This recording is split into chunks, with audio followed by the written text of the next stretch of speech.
Following is a multimedia presentation that's a supplement to the Sustainable Country Living book. The topic is the medical grid, medical evangelism.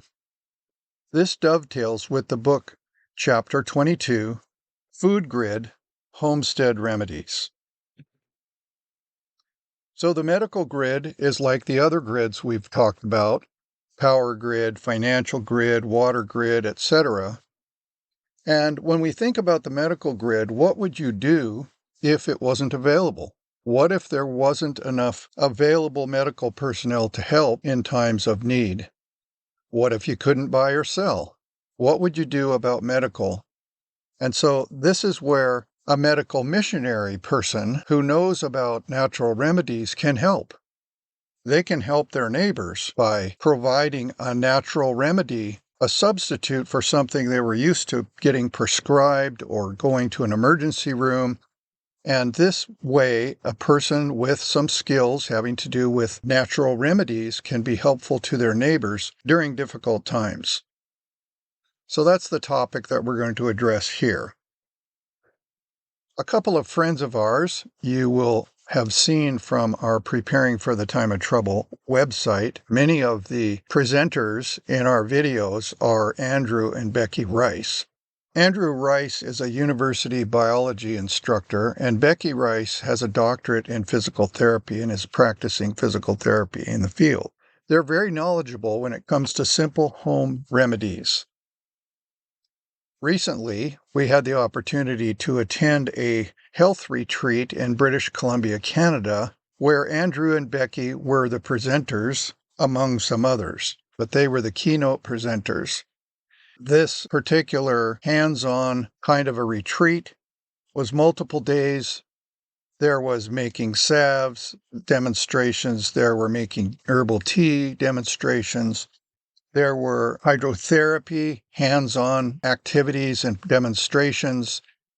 There were people who presented information about natural remedies. Andrew and Becky were the primary presenters. Their presentations addressed, what if there is no earthly support? What if you can't buy or sell? What are you going to do? They introduced natural remedies. They did principle explanations as well as hands-on demonstrations of hydrotherapy, hot foot baths, fomentations, poultices, and compresses, and did a case study with the groups split up into smaller groups, and Andrew would give them a scenario of someone in trouble and ask the group to come up with a solution based on what they'd learned during the seminar. It was a great event, and I highly recommend it if you are interested. They do this each year in May. If you're interested in finding out more about it in the future, it's at the British Columbia Conference website, and they would have the times and dates and such for the upcoming one in 2026. Andrew explained that there's basically different kinds of things that herbs, wild edible plants, and so forth can provide, and there are types of treatments: astringent, there's coagulation, there's vasoconstriction, and vasodilation. Now, an astringent is something that stops bleeding by pulling tissue together. So there are some herbs that have that capability. So if you are on the trail and you scuff your knee and you don't have a first aid kit, you can look around and find an herb that would do that, and you could rub the leaf on the wound and it would pull it together. The next category is coagulation, and that is the clotting of the blood. So if you've got a really thin blood and you need to thicken it up because it's bleeding all the time and getting cuts, this kind of an herb that can treat the clotting of the blood to increase it is a good thing. The next one is vasodilation. That means the blood vessels can be dilated. They can be made bigger. They can open it up, so more circulation. Whereas vasoconstriction is doing the opposite. It's able to close down the blood vessels, so that they don't bleed out, you might say. So depending on the kind of emergency or the kind of a need, kind of a medical situation, various herbs can be useful for various kinds of treatment depending on what the situation requires. So the first category we're going to look at is the different kinds of herbs that were mentioned in this retreat that are fairly common and of different benefits. Now, a cayenne, for the most part, is a domestic plant, but I'm sure there's parts of the world where it's wild. But cayenne is a type of pepper, and unlike some peppers that are possibly irritating and harmful, the cayenne is actually beneficial. And the cayenne can be used in the case of a heart attack. It will help to stop the heart attack from getting worse until some more help can come. It can help stop bleeding. It can increase circulation if needed, and it can do warming to the surface and to the body. The next one is mullein. Mullein is everywhere. Mullein is in your lawn. Mullein is in the woods. It's really common, and it doesn't look like that when you've mowed the lawn, but it looks like that if it hasn't been mowed. And mullein is really a beneficial one for respiratory issues. So breathing, lungs, that type of thing. Golden seal is a common plant as well in many parts of the country, and it's good for heating up the surface. Oregon grape looks like a holly, but it's an Oregon grape, and it is good for healing. And garlic and onion. Both garlics and onion are antibacterial, so they fight bacteria. They're antifungal, so they fight fungus, like, say, a toenail fungus, and they're antiviral. So garlic and onion are amazing, and they're worth having available all the time. Another one is potato, surprisingly. A potato can be used as a poultice on an area, and it will draw out toxins from that area. So that's a really good thing to know how to do. Charcoal isn't technically an herb, but it is a product of burning a piece of wood, and charcoal, activated charcoal in particular, can be taken internally in a liquid form. It can be externally applied to pull out toxins. It can detoxify, and it can help with the pain of bites and stings. Another really beneficial plant is echinacea, and a lot of people took that when there were flus and that sort of thing going around. And echinacea is a wild flower, and a domestic flower for that matter, and it's an immune booster. Calendula is a flower plant. That's an herb that can help healing and skin issues. Self-heal is a very common plant in some parts of the country, pretty easy to identify, and it is very good with wound healing. Now, one caution with ones that heal wounds, I think that self-heal especially, you want to be really careful.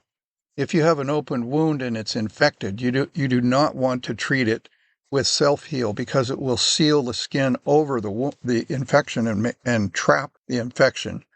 But if you have an open, fresh wound and it's not infected, self-heal will do miraculous things to seal up the wound. Comfrey is really good for helping with wounds, and amazingly, it can help to speed up the healing process of bones. So let's say you have a fracture, and that injury, if you put comfrey on the area, then it can help speed up the healing of the bones. Now we're going to talk about hydrotherapy. Hydrotherapy is using water to help heal. What we just did was herbs. Now we're going to do hydrotherapy. Hydrotherapy can be done in many, many ways. The demonstrations that Andrew and Becky did at this convention were hot foot baths, contrast chest fomentations, and wet wraps. So the first one we're going to look at is a hot foot bath. And there are videos on the website I'll tell you about later where you can find an actual demonstration of them showing how to do it. The next one is hydrotherapy treatment, contrast chest fomentations. Here again, at the end of this presentation, I'll tell you where you can find on the website a complete video of Andrew and Becky showing how to do this. And lastly is the wet sheet wrap. Once again, Andrew and Becky have presentations that are on our website, videos that can show you how to do it. But I'm also going to show you an in-depth explanation by a gentleman who their clinic has done lots of these and all the interesting stories of how people have been healed. So Phil Brewer is the founder and the manager of Silver Hills Guest House in British Columbia. This place has been in operation since the 80s, and it is a wellness center. It is a place that people come to and stay for a week or maybe two, and they have all kinds of treatments they do, and exercise in the woods, and special food, and massages, and cold, wet sheet wraps. And people don't want to hear about that, so they don't put it on the website. They just call it a wellness treatment, a massage, and everybody likes that idea. So anyway, their premise is built on these 8 points of integrative wellness. And it says Silver Hills isn't a spa getaway. It's much more. Our comprehensive 8-point program targets your complete well-being, integrating mind, body, and soul. At our foundation lies an abiding principle that natural healing always surpasses man-made solutions. And if you're familiar with the New Start program, these are the same 8 principles: fresh air, exercise, diet, etc. So this is the things that are learned by people going to this. And so I'm going to show you his presentation. It's about a half an hour, and I find it very interesting. He tells lots of interesting stories of how people have come to their facility and how they've been able to help them physically and be an opening wedge spiritually into their lives.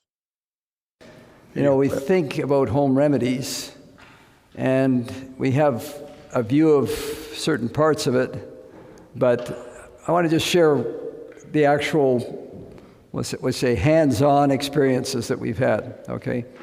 We're at Silver Hills Guest House. How many of you have heard of Silver Hills Guest House? Some of you? Okay.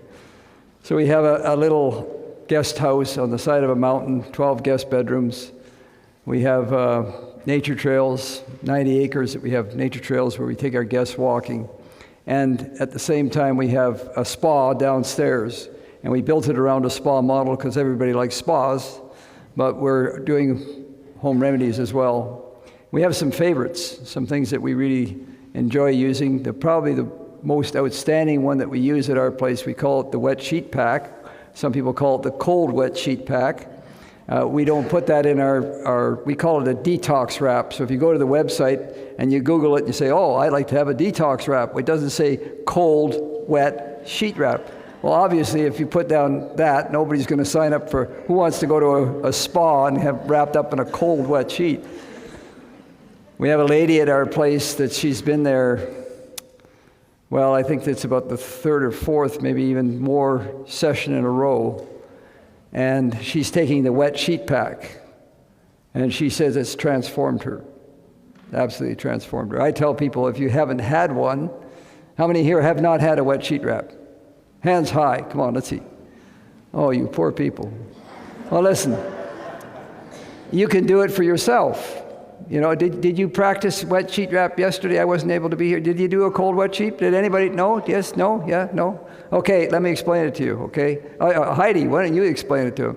Anyway, she's going to tell you her favorite wet sheet pack wrap here in a few minutes. But what we do is we prepare, at our place, we prepare the table.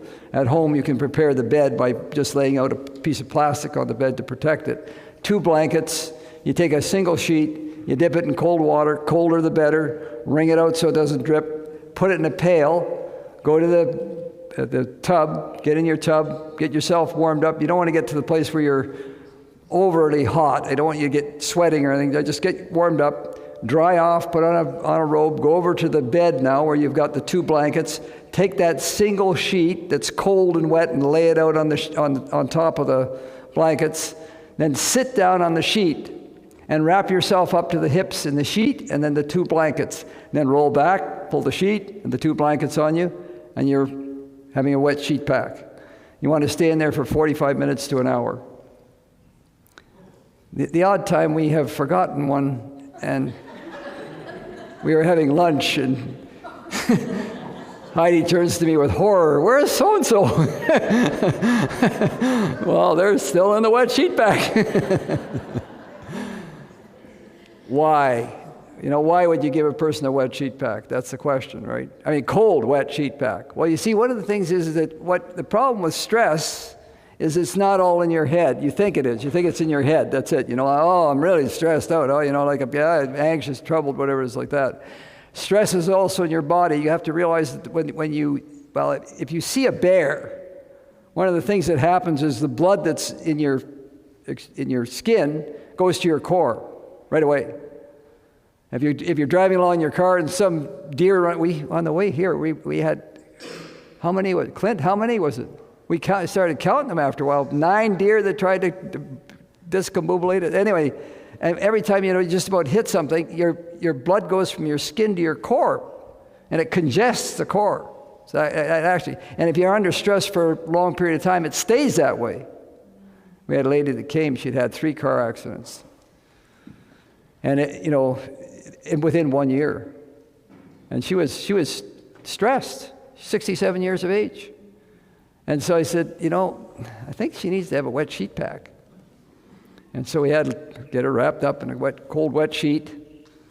And the first time, not so much. The next day, same, well, maybe a little better, but you could tell by the countenance it starts to change. The third day, when she came out of the room, she walked out into the main area of the spa, this is what came out of her mouth. She says, "I'm going to phone my massage therapist. She's going to come here and learn how to do this. This is working for me." Taking the stress out of the person. What happens is when you're wrapped up in a cold, wet sheet, your body's got to warm it up, and so it brings the blood from the core out to the surface of the skin. Well, you always put too much that goes back to the core, that goes out the surface of the skin, back and forth, and you're starting to rebuild the circulation from the core to the skin. You see what I'm saying? So you actually are, and when your skin is relaxed, guess what? Your brain relaxes. They track each other. Okay, so the cold, wet sheet pack. We use that. It's one of the things we use all the time. We also use this, the heating compress. Have you used one of those? Anybody here use one? Simple. You just take a piece of cotton cloth. What we do is we got a lot of bed sheets. We just tear it off of a bed sheet, and it's long enough to go around your knee. You're going to dip it in cold water, right? And you're going to wrap it around your knee just before you go to bed at night. And then you take a piece of wool, same length, like that. Wrap it around it, on top of it, around your knee is where we usually put it, and then you're going to have it, a tensor bandage to hold it in place. Simple, isn't it? But it's so effective. One of the number one injuries that people have that come to the guest house is knee injuries. One of the number one things. You have a simple thing like a heating compress. So we use the wet sheet pack, the heating compress, the ice massage. Have you ever used ice massage? Ice massage works fantastic. Heidi can tell you stories about that when she gets up here.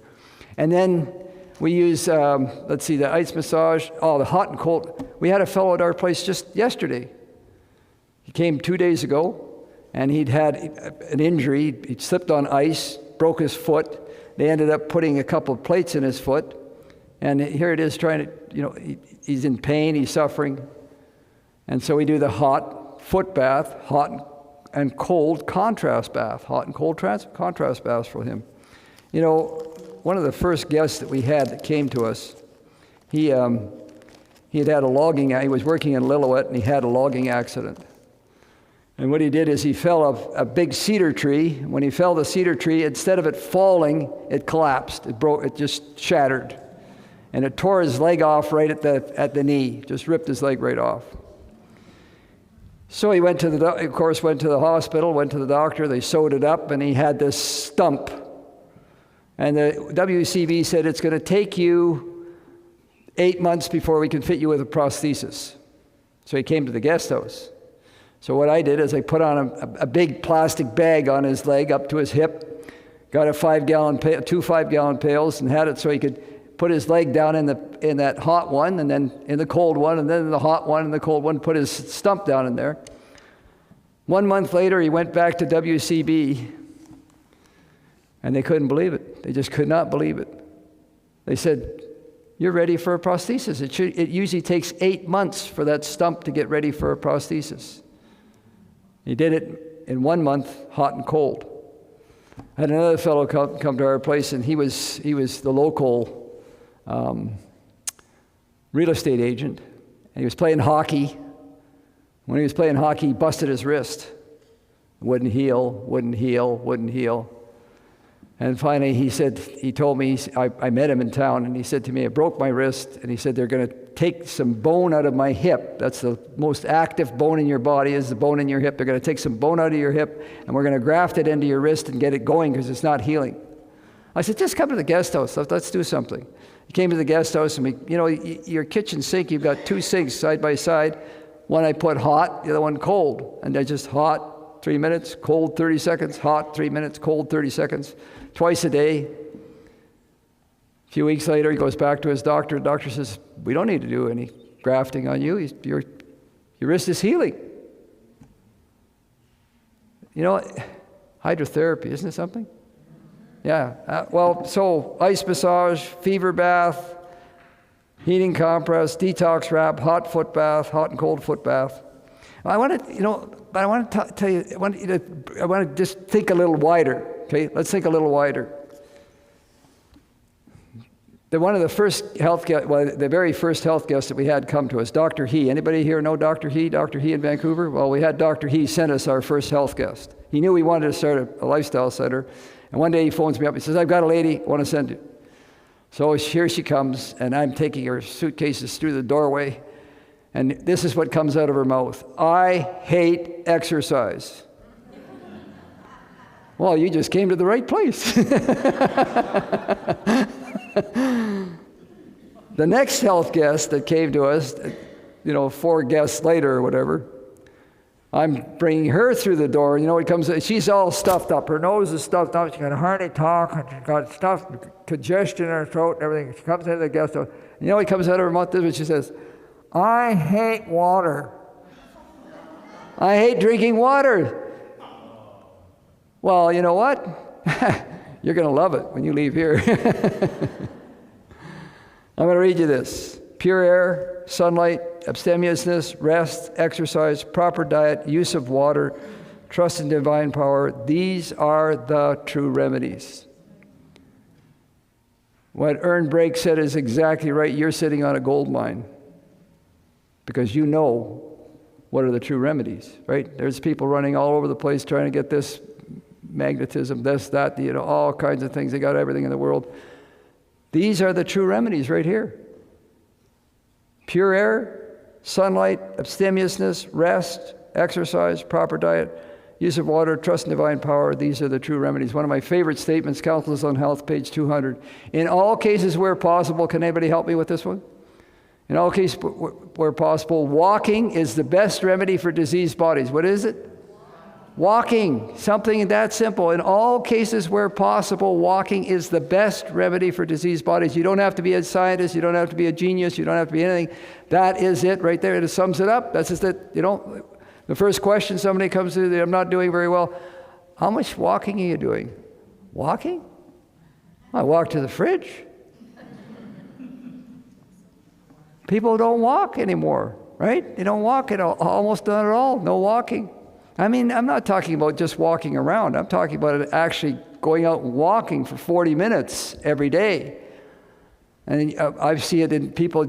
I've seen transformations in people in 2 weeks' time. You walk them 40 minutes twice a day, transformation. Color, their skin changes, their eyes change, the brightness in their countenance changes. It's just amazing. And it's such a simple thing, walking, right? Absolutely simple. Well, I got to tell you a story. How many of you remember Dr. Deal? Anybody want to remember him?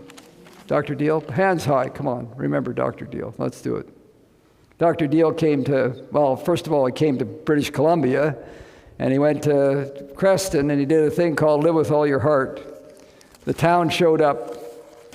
half the town came to it. They got nothing to do in Creston, so they came to Dr. Deal's program. And he would get up in front of the group and he'd say, you know what, mangoes are really good for you. And that people would go and buy every mango in the store. Well, they only have one grocery store. All the mangoes are gone. Then the next day he'd go along and say, bananas are really good for you. Then all the bananas are gone. Pretty soon the store owner came to Dr. Deal. He says, please, before you tell them what's good for them, tell me so I can order more, because they're all going to be gone. He ran it twice. He ran a program. He ran another program in Creston. And then he came to Vernon. Well, Silver Hills Guest House and Vernon are just about, we're 40 kilometers apart. We're just down the road from each other.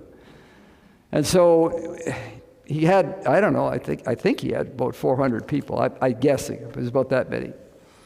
He came to the end of it, and guess what he needed?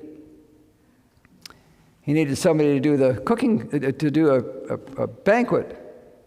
And so Eileen, my wife, ends up doing a banquet. And then that's how we started working with Dr. Deal. The next thing, he goes to Kelowna. And I'll tell you this little bit of history. The history is, we got the best historian we got right here with us. We got our historian that's going to be writing it for his entire life history, Dave. And I love, he's got Advent history and the health message combined together. And it's really wonderful what he's doing. But anyway, when we were doing the program with Dr. Deal in Vernon, Pastor Transky was there, and he wanted to call his alumni FISH, First in Saving Hearts. First in Saving Hearts, right? And then the guys in Kelowna, when Dr. Deal ran his program in Kelowna, at that time the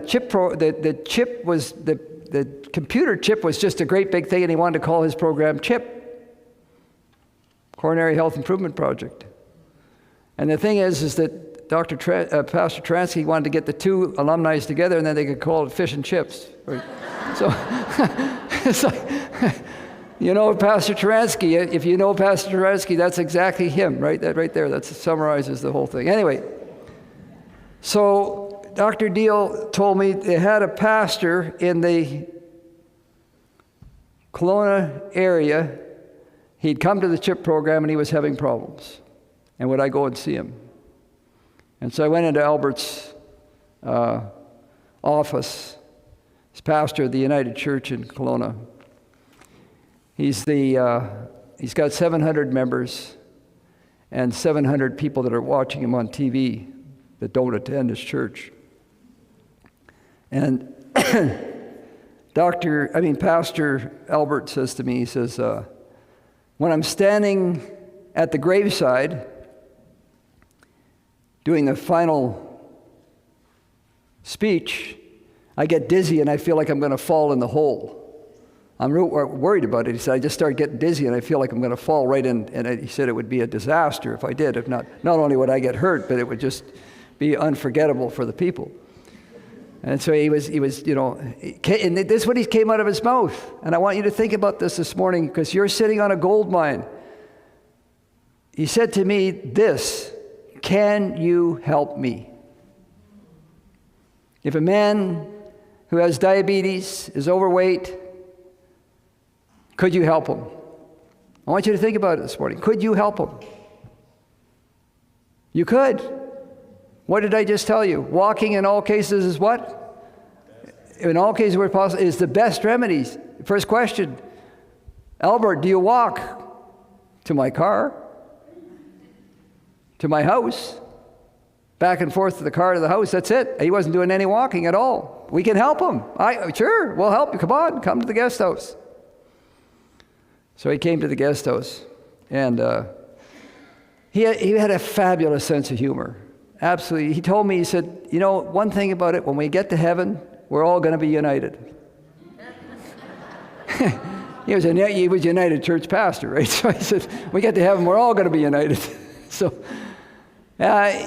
when he was leaving, he had to leave early, one day early, because we were going to be done on a Sunday, but he was going to leave a day early because he was the preacher for that Sunday. It was the Easter Sunday, and he had to be there.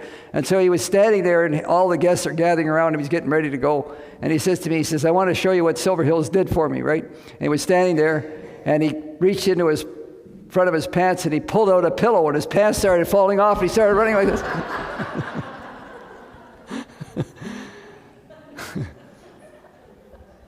You know, Albert loved what he learned at Silver Hills so much that he sent his associate pastor, who happened to be his wife, sent her to come. But there's one that was even more important to me. You see, when people trust you, when they come to this gold mine and they trust you with their family members, then you believe that you've done the right thing. You know what I mean? Like if you trust. And so we had a fellow that came, and when he pulled up, he had a pickup truck, and him and his wife were carrying boxes into the guest house. They just kept walking back. You know, people carry their suitcases in, but these people were carrying boxes and boxes and boxes. I started worrying about whether or not there was any room left in their room. They were carrying a pickup load of boxes. And I asked the fellow, I said, what are you doing? And he says, well, he says he has type 1 diabetes, and he was bringing these boxes in to do an exchange, blood exchange, right? Basically, he had to do a blood exchange all the time to keep himself alive. He was only in his 70s, or maybe 60s anyway. He looked like he's 90. He looked very much older than his age. And what he had done is he decided he had type 1 diabetes, and he was going to use insulin to control his diabetes rather than his lifestyle. So he was just eating anything he wanted and just give himself more insulin. And it really aged him badly. Well, Albert told me that his son-in-law had type 1 diabetes. And he was going to the pub, and he was chug-a-lugging beer. You know what they do is they take a beer and they hold it up above your head, and you try to drink it without it touching your lips and see if you can beat the other guy, chug-a-lugging beer. And he was using insulin to control his type 1 diabetes. And I said to him, Albert, I just had a man at my place that looked like he was 70 years old or 80 years old, and he was much younger than that because he was using insulin to control it. Dr. Anderson said, if you change your lifestyle, even with type 1 diabetes, if you change your lifestyle, you will lengthen your life. Did the studies, you demonstrated that changing your lifestyle, you don't have to die young just because you have type 1 diabetes. You know what Albert did? He sent his son-in-law to Silver Hills. You're sitting on a gold mine, folks. You're sitting, people around you are suffering. They're dying because they don't know what you know. They really don't know it. Well, you know, Albert was so excited that he would get up in front of his church and talk about the Adventist lifestyle.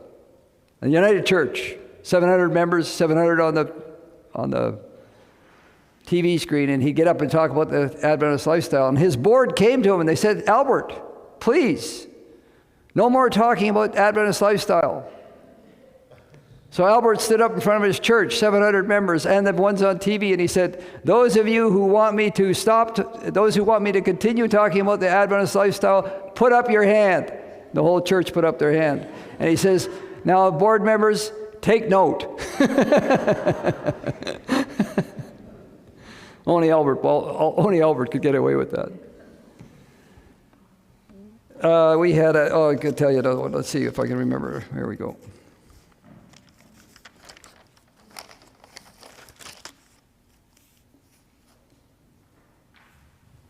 We had a fellow that,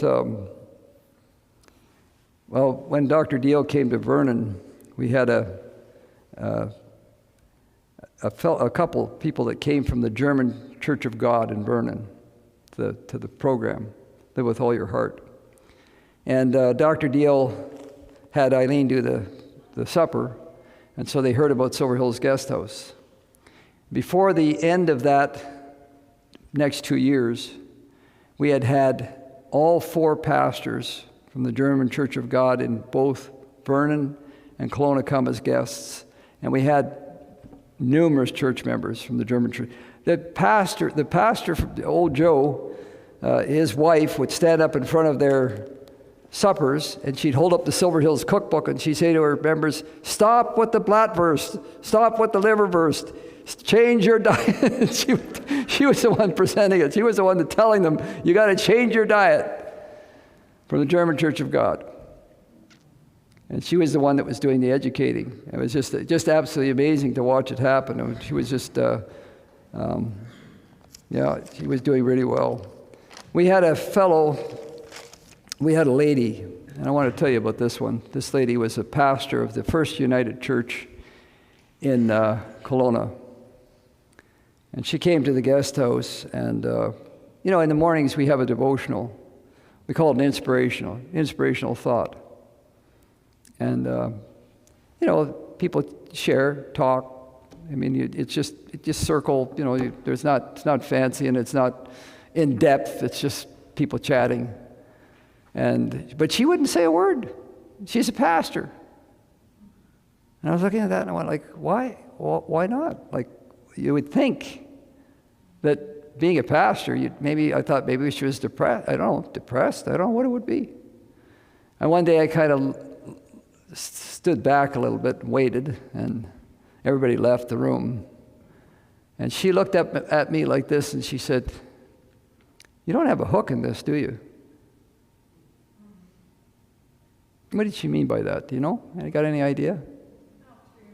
What's that? Yeah. You're not doing this as a kind of a cover for getting your version of the gospel across. You get what I'm trying to say? You're not doing this as kind of like a trickery to get a hook in people. You know what I mean? That's not what we are doing. No, we're trying to help people. People are sick, you want to help them, right? You're sick, we help you.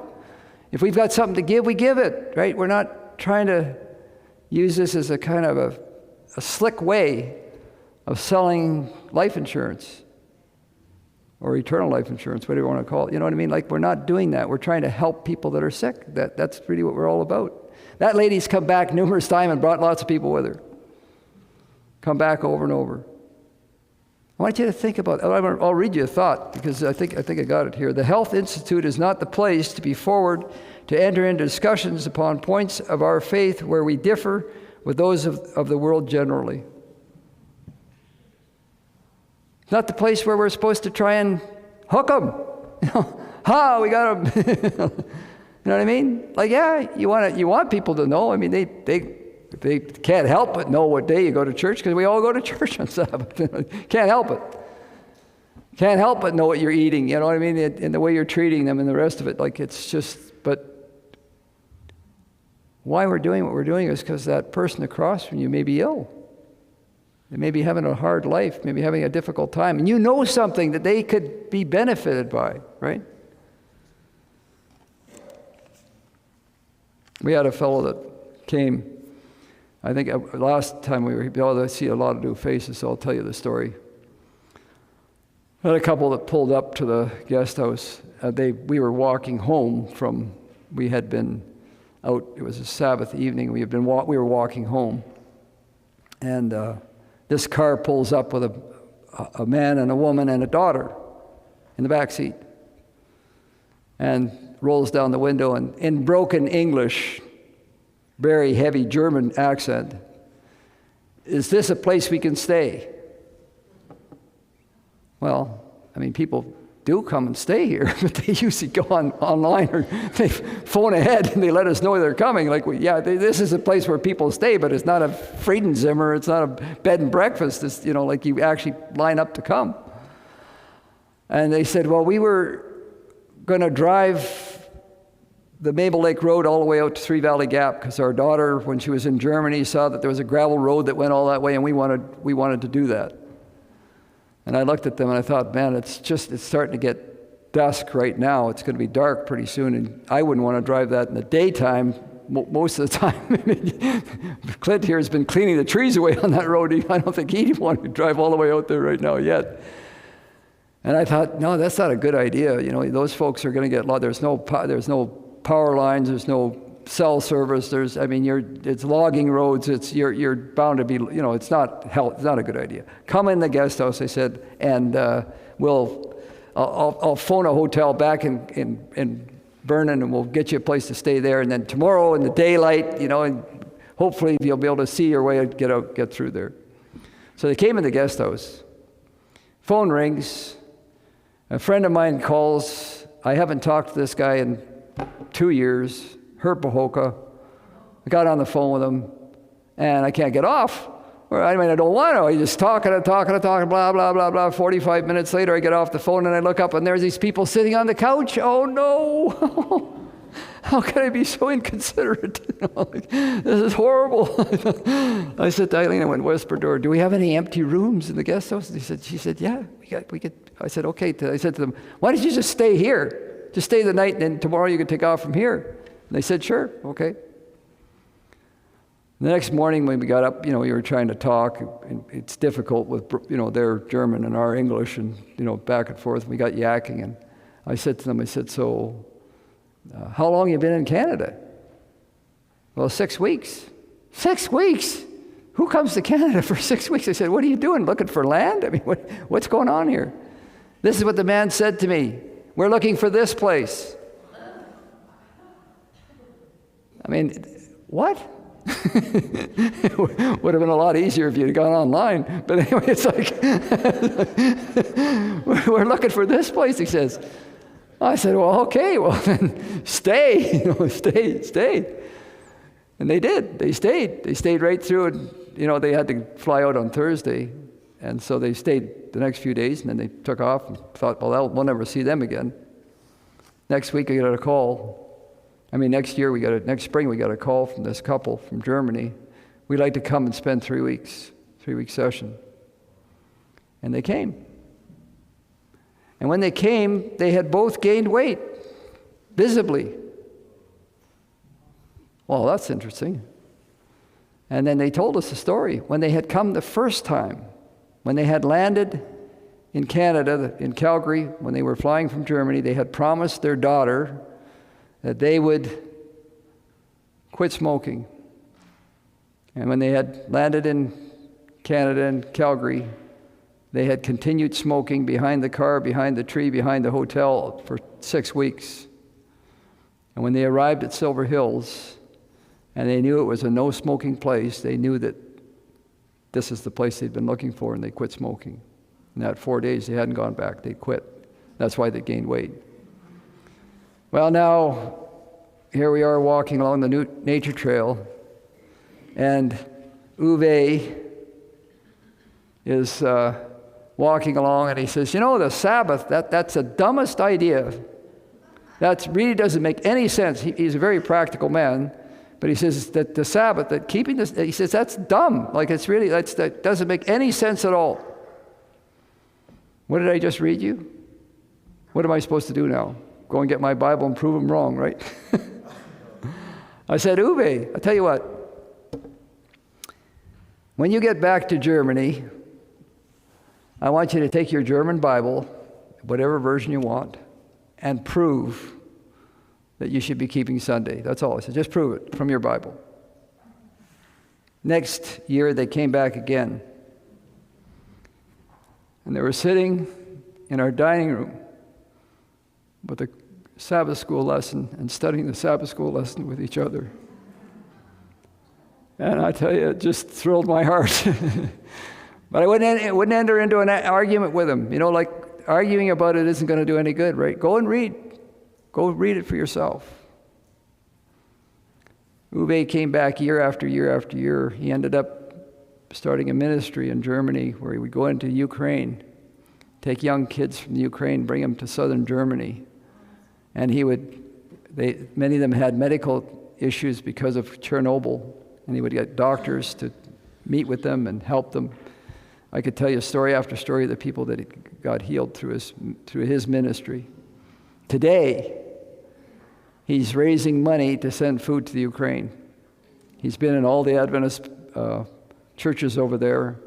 He's seen people laying like cordwood in the churches because their houses have been bombed out. They got nowhere to go.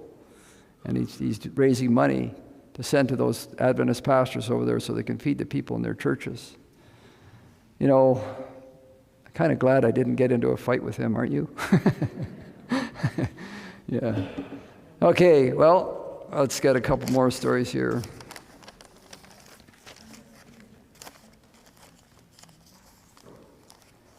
We, one time I don't know why, I still don't remember the reason why, but I went into the Kelowna church. I very rarely do that, not because I don't want to, but we're too busy where we are, but I happened this Sabbath to walk into the Kelowna church, and two ladies in the foyer, was packed with people, waded through the foyer and grabbed me and gave me a hug. And they said, "We're getting baptized today, Phil." Two of our guests, had no idea, had come to the guest house, both school teachers, and they had decided that, after being there, they wanted to look up the Adventist Church and find out more about it. And Leo Scrivens was doing a series. They went to Leo Scrivens' series, and that day they were getting baptized. The gold mine that you're sitting on is not just physical health, but it's spiritual health as well, spiritual well-being. And people will know the difference. I mean, if you come to them with kindness and love in your heart, it reaches them, and then they want to find out, where's the rest of these people? Like they're going to go looking for it somewhere. They want to find that, right? And so, the work that you're doing is going to be ongoing in people's lives, way beyond the treatments that you give. We had the health director from the Saskatchewan conference came to the guest house. And like I said, we have a morning worship. And this morning worship, at the end of it, we were sitting around talking because some of the guests had been there a couple times. And the one fellow that was there sits on the board for the Catholic Church, who's in charge of all the building of the Catholic buildings in BC. And him and his wife had come as guests, and they had become vegan vegetarians. So they were sitting there talking. And they said to me, "Oh, Phil, didn't you have Father Don come here?" See, Father Don ran the prayer retreat in the Kelowna area, Seton House of Prayer. And he had serious heart disease. I mean, he was just, they didn't think he would live. He was in his 70s. And I can remember phoning up the Seton House of Prayer and saying, "Could I speak to Don, please?" And they said, "Well, he's out mowing the lawn." "Oh, okay." So I'm talking to the yard man. And then next time I phoned back, "Well, he's out walking with some people." Well, maybe he's not the yard man. Maybe he's somebody else. Eventually I got Father Don, and he was the head of the Seton House of Prayer. And he had serious heart disease.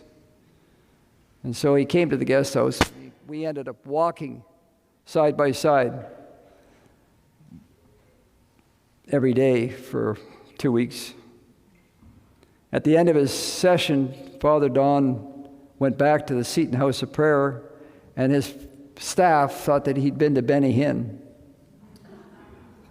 Literally, they couldn't believe it. They thought we had the laying on of hands. What did they do? Well, we walked him twice a day, every day, put him on a plant-based diet, and he improved, dramatically improved. So much so that he sent his 2 cooks to the Silver Hills guest house the next session so that they could learn how to cook for him when he went back to his Seton House of Prayer. So we're sitting there talking, and the fellow that was the builder says, "You had Father Don here, didn't you?" And I said, "Yeah, we did." And he knew Father Don. And he says, "You had that other couple that came from Kamloops, the Catholic couple." You see, there was a family, a Catholic family, whose mother was dying with cancer, and they decided they didn't expect her to live, and so they decided they wanted to come to the guest house and use the guest house for a weekend for the family to gather and be with Mom. And they went away, and they phoned me back, and they said, we want another weekend. And they came back again. And the builder knew that family as well. I wish I could have had you people see that Catholic family worshiping the Lord, praying, singing gospel songs, and reading the Bible together. Absolutely amazing to see the depth of love they had for the Lord and the desire they had for Grandma. Something else. Anyway, the lady who was from the Saskatchewan conference was sitting here listening to these guys talking, and after they left the room, she said to me, are you running a Catholic retreat, or are you running an Adventist retreat here? I said, I hope we're running a Catholic retreat. That's what I hope. We had a lady that came from the Catholic School Board, psychologist, Catholic School Board in Calgary. And she was facing some health problems. And she went back to the school board, and she told her coworker about it, and we had her come to the guest house. So we had both psychologists from the Catholic School Board in Calgary come. And then they sent the manager, and then they sent the superintendent. Before you know it, we had most of the leadership from the Catholic School Board from Calgary come as guests to the guest house. And the lady who came the first time has been coming back ever since and is still coming. But now she lives in Nova Scotia, but it doesn't matter. She's still coming back to the guest house. And the point I'm trying to make is this, is that you're sitting on a gold mine, literally. What you know, what this church has been given, the Adventist lifestyle, is what your neighbors are dying for. They don't know. They literally don't know. They not only may not know the Savior, but they don't know his method of healing. They don't know his method of living. They don't know the stuff that you know and are living every day. They don't even know about it. And all they need is for you to talk to them. Just, how you doing? How's things going? They'll tell you. And you could say, oh, well, why don't you come for a walk with me? Simple. You don't have to be complicated, right? It can be just as simple as, why don't we go for a walk together? Start understanding how to share with them. I mean, we're fortunate. We're very fortunate because we have a facility. It's there. People are coming to it. But the people around us everywhere, it doesn't matter where we are in need of what this church has been given as a gift. It was given as a gift. We have it. It was a gift to us. It's a gold mine. So now that you've seen some of the ways that you can have benefits that are outside of the prescription kind of medical community, if it's not available, then you can learn how to find wild edible plants. You can learn some of these hydrotherapy methods. You can apply some of these 8 principles of fresh air and exercise and good food to enhance your well-being and your health and help other people as a health missionary, you might say. Because when the medical system is not available for whatever reason, your neighbors are going to be desperate as well for help. And if you have already learned how to utilize these tools that nature provides, then you can help them as a health missionary, you might say.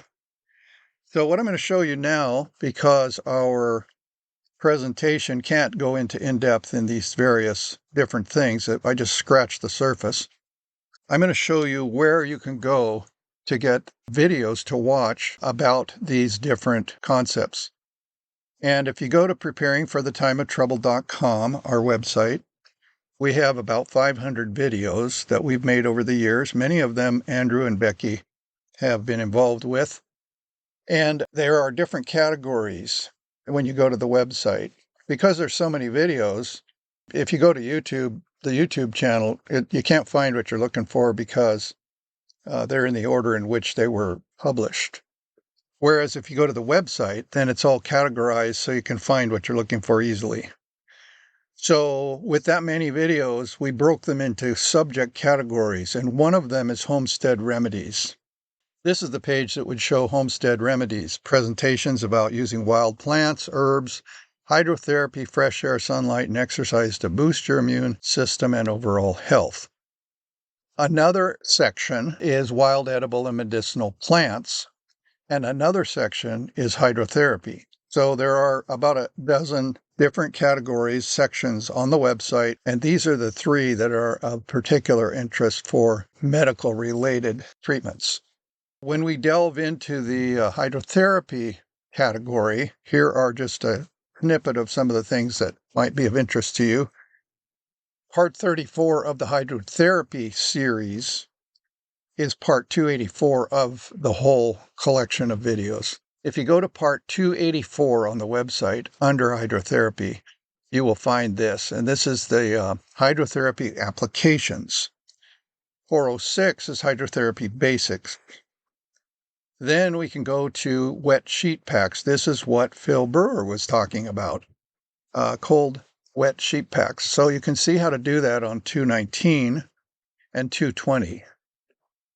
And then 216 is applying hydrotherapy, and 217 is part 2, which is compresses. And so these are things that you would put on your body, like you can see in the picture, that would say transfer heat or cold or some kind of herbal essential oil kind of thing that would get absorbed. Then also in the hydrotherapy section, you can find pure blood. Explanation of hydrotherapy's whole purpose is to move blood so that it can get purified. The treatment of hot and cold will move the blood within the body, and that allows it to get purified. And so 207 is talking specifically about the hot and cold treatments.